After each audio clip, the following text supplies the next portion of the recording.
Hey y'all, Carola here, and today we're reading Iggy Peck, Architech, written by Andrea, Beaty, and illustrated by David Roberts.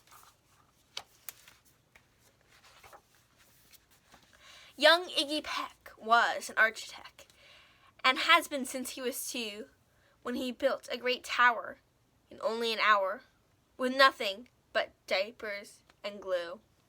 "Good gracious, Ignatius!" his mother exclaimed. "That is the coolest thing I've ever seen." But her smile faded as a light wind blew past, and she realized those diapers weren't clean. "Ignatius, my son, what on earth have you done? That's disgusting and nasty. It stinks."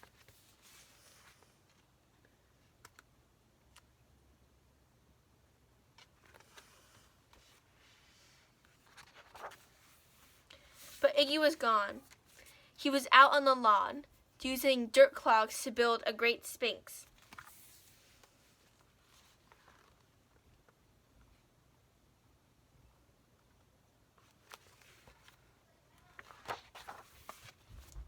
When Iggy was 3, his parents could see his unusual passion would stay. He built churches and chapels from peaches and apples, and temples from modeling clay.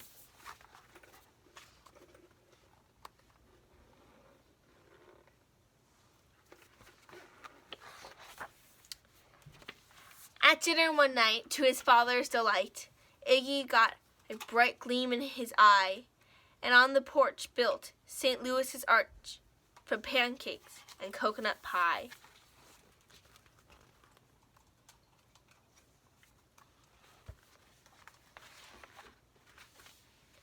Dear Ig hadn't made until 2nd grade, when his teacher was Miss Lila Greener.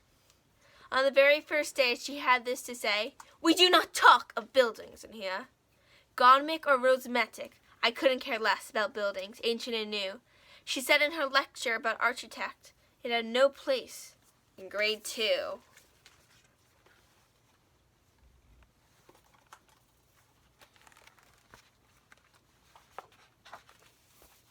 That might seem severe, but she was sincere. For when she had been no more than 7, she had a dizzying fright at a dizzying height in a building so tall it scraped heaven. On an architect's door of the 95th floor, young Lila got lost from the group.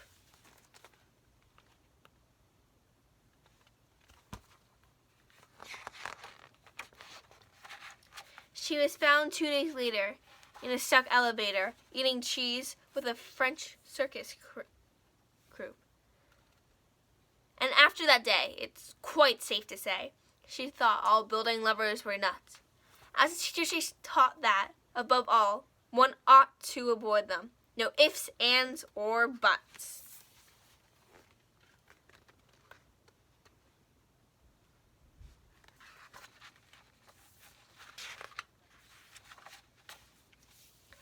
As you might have guessed, it caused Iggy stress to hear such terrible talk. But he didn't hear. He sat in the rear while building a castle out of chalk. "You, Iggy Peck, your desk is a wreck. Tear down that castle right now. You will not build in here. Is that perfectly clear? Do you need to see Principal Howe?"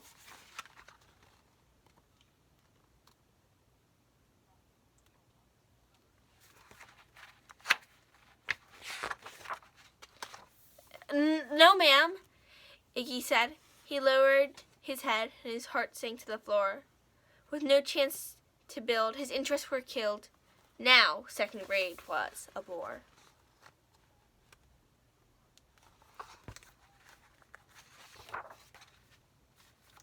After 12 long days had passed in a haze of reading, writing, and arithmetics, Miss Greener took the class to Blue River Pass for a hike and an old-fashioned picnic.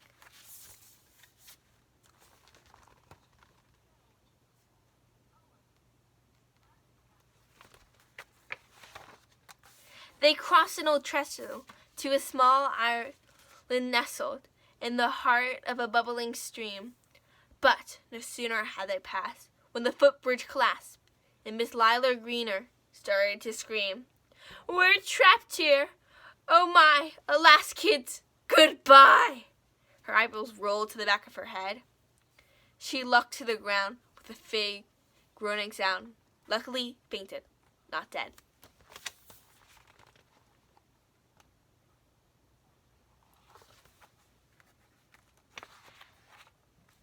The class was amazed. They stood there quite dazed, uncertain of what they should do.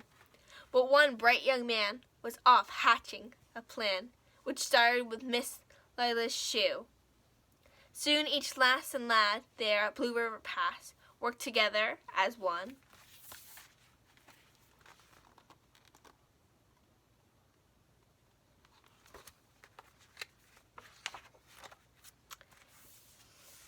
And when she came to, Miss Lila Greener knew that something quite brave had been done. She looked in the air and saw, hanging there, a structure with cables and braces, and then, on the far side, beaming with pride, were 17 smiling young faces.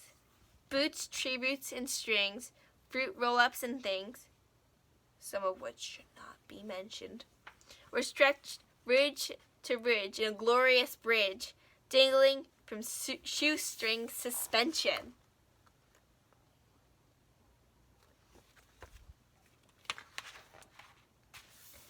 It all became clear to Miss Lila Greener, as she crossed the bridge over the stream, that there are worse things to do when you're in grade 2, to spend your time building a dream.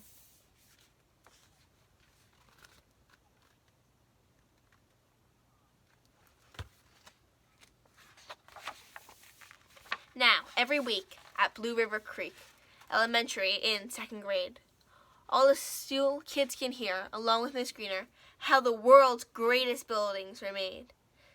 The weekly guest speaker in T-shirts and sneakers talked of buildings from Rome to Quebec. Of course, he's the guy who built towers with pie, the brilliant young man, Iggy Peck. Hope you all enjoyed. Stay healthy, stay safe, and have a great day.